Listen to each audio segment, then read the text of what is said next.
क्या एक कमजोर लड़का प्राचीन मार्शल आर्ट्स की विद्या सीख पाएगा? एंटिक मार्केट में पुष्कर को ऐसा क्या मिलेगा जिससे उसे अपने सारे सवालों के जवाब मिल जाएंगे? क्या राज है एंटिक मार्केट की खुफिया दुकानों का? जब आपने अभी 8 अक्षरों वाला सुनहरा मंत्र देखा तो आपने कहा कि यह किसी खजाने के बारे में कुछ कहता है। क्या यह कोई क्लू है? तांत्रिक गिरी ने कहा, सच बोलूं तो मैं ज्यादा नहीं जानता, लेकिन एक बार मैं एक प्राचीन मार्शल आर्ट परिवार के एक एक्सपर्ट से मिला था और उन्होंने बातचीत के दौरान इस बात का जिक्र किया था। उन्होंने कहा कि इस शरीर को बेहतर और मजबूत करने की प्राचीन विधि को कई लेवल्स में बांटा जा सकता है, जिसमें सबसे आम बात है शरीर के साथ भारी छेड़छाड़, जो कि कई बॉडीगार्ड्स या कॉन्ट्रैक्ट किलर्स करवाते हैं। मिस नलिनी ने अचानक पूछा, क्या ये सच में इस दुनिया में है? मैंने इसे आज तक क्यों नहीं देखा? हाँ, लेकिन वो केवल कुछ तपस्वी लोगों के पास मिलता है और वो लोगों के सामने अपनी पावर नहीं दिखाते।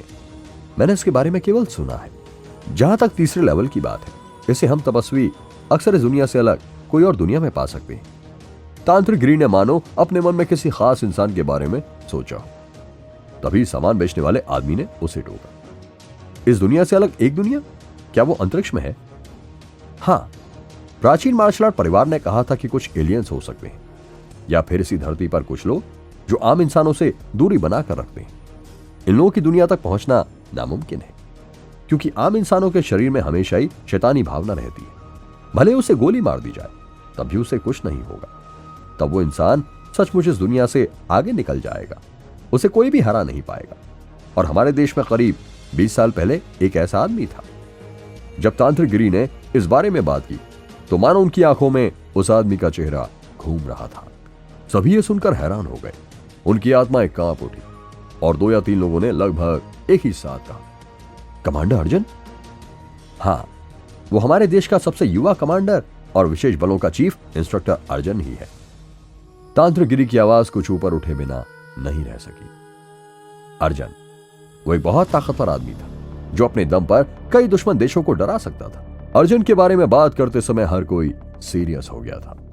अर्जुन के बारे में सभी ने सुना हुआ था, इसलिए उन्होंने और जानने की कोशिश नहीं की और तुरंत पूछा, तांत्रिक गिरी, 8 अक्षर वाले मंत्र का क्या हुआ जो पुष्कर को मिला था? यह प्राचीन मार्शल आर्ट परिवार की चली आ रही कहानी है। मुझे हमेशा लगा था कि उस आदमी ने बहुत ज्यादा शराब पी रखी, इसलिए वो बकवास कर रहा था। मुझे इसके सच होने की उम्मीद नहीं थी। पुष्कर, अगर मुझे सही से याद है तो इसे पूरा करने के लिए केवल 2 सुनहरे शब्द और भी हैं। साथ में वो भी है, जब एक नाग जंगल में लड़ता है तो उसका खून काला और पीला होता है। जब एक दिग्गज जंगल में लड़ता है तो उसका रास्ता समाप्त हो जाता है। नाग को पछतावा है और ये लंबे समय तक नहीं रह सकता। अगर आप इन सभी शब्दों को इकट्ठा कर पाए तो सम्राट का जादुई शरीर तैयार हो जाएगा। तांत्रिक गिरी ने तुरंत बधाई देने के लिए हाथ उठाया। अभी पुष्कर को इस स्वर्ण मंत्र के बारे में ज्यादा जानकारी नहीं है। उसे इसके बारे में पूछने के लिए एक प्राचीन मार्शल आर्ट परिवार ढूंढना होगा। रात के खाने के बाद पुष्कर फिर से सबको नहीं मिलना चाहता था। वो इस समय कुछ जरूरी सामान भी खरीदना चाहता था। हर कोई उसके साथ जाना चाहता था, लेकिन पुष्कर ने इनकार कर दिया। केवल मिस नलिनी ने मुस्कुराते हुए कहा, डियर गेस्ट, आप बहुत थके होंगे, आप जाकर आराम करो। पुष्कर जी को जो सामान चाहिए मैं उस जगह को अच्छी तरह जानती हूं। अगर उनको एतराज ना हो तो मैं उनको वहां लेकर जा सकती हूं। प्रभाकर बहुत अमीर थे, इसलिए उन्होंने सीधे पुष्कर के लिए एक हेलीकॉप्टर बुलाया और फिर चुपचाप बाकी सब लोगों को लेकर चले गए। पुष्कर ने सोचा कि वो आया तो नाव और कार से, लेकिन अब वो जा रहा है तो एक हेलीकॉप्टर उसका इंतजार कर रहा था। जब तक आप में कुछ करने की क्षमता है, सब कुछ आपके हिसाब होगा। एंटीक स्ट्रीट में पुष्कर ने बहुत सारी काम की चीजें खरीदी और कुछ आयुर्वेदिक दवाइयों की दुकानों के भी चक्कर लगाए। दवा की दुकान से निकलने के बाद उनके पास सामान से भरे कई बैग्स हो गए, जो कि पीछे चल रहे 2 लोग अपने सिर पर लाद कर चल रहे थे। ये देखकर कि 12 बज चुके हैं, मिस नलिनी ने फिर से कहा, पुष्कर, यह एक सड़क है जहां कुछ लोग इलीगल तरीके से सामान बेचते हैं। वहां कई अजीब चीजें मिलती हैं। वो एक हफ्ते में सिर्फ एक बार 2 घंटे के लिए ये सामान बेचते हैं।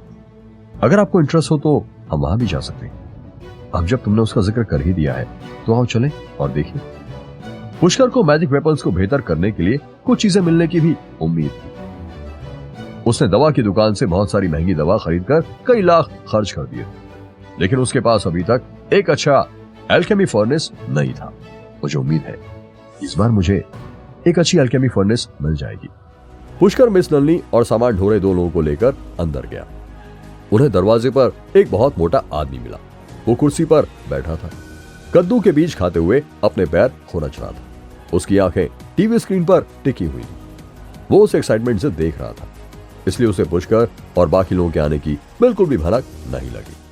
नमस्ते नमस्ते, आपका स्वागत है जी। मैं इस स्टोर का मालिक हूं, मेरा नाम जिग्नेश है। जैसे ही वे स्टोर में घुसे, सभी को पता चल गया कि इस आदमी के स्टोर के नाम से उन्हें धोखा हो गया। हालांकि अंदर बहुत सारी चीजें नहीं है, फिर भी 3 से कहीं ज्यादा दर्जनों आइटम है। दरअसल मेरा स्टोर सच में केवल 3 चीजें बेचता है, जिसका मतलब है कि मेरे स्टोर में 3 चीजें खरीदने के बाद आपको रुकना होगा। यह हमारे पूर्वजों का बनाया हुआ नियम है। अगर आप 3 से अधिक चीजें खरीदते हैं तो ये बैड लक होता है। बॉस, आपके पास यहाँ जो चीजें हैं उन्हें आप कितने में बेचते हैं? हर माल 20 लाख। आप 20 लाख में कुछ भी खरीद कर नुकसान नहीं उठा सकते। आखिर जिग्नेश हर चीज 20 लाख में क्यों बेच रहा था? पुष्कर उसकी शॉप से ऐसा क्या खरीदने वाला है? क्या तांत्रिक गिरी सच बोल रहा था? क्या पुष्कर बाकी सबों को ढूंढने के लिए संघर्ष करेगा? इन सभी सवालों के जवाब जानने के लिए देखिए अगला एपिसोड सिर्फ पॉकेट एफएम के YouTube चैनल पर।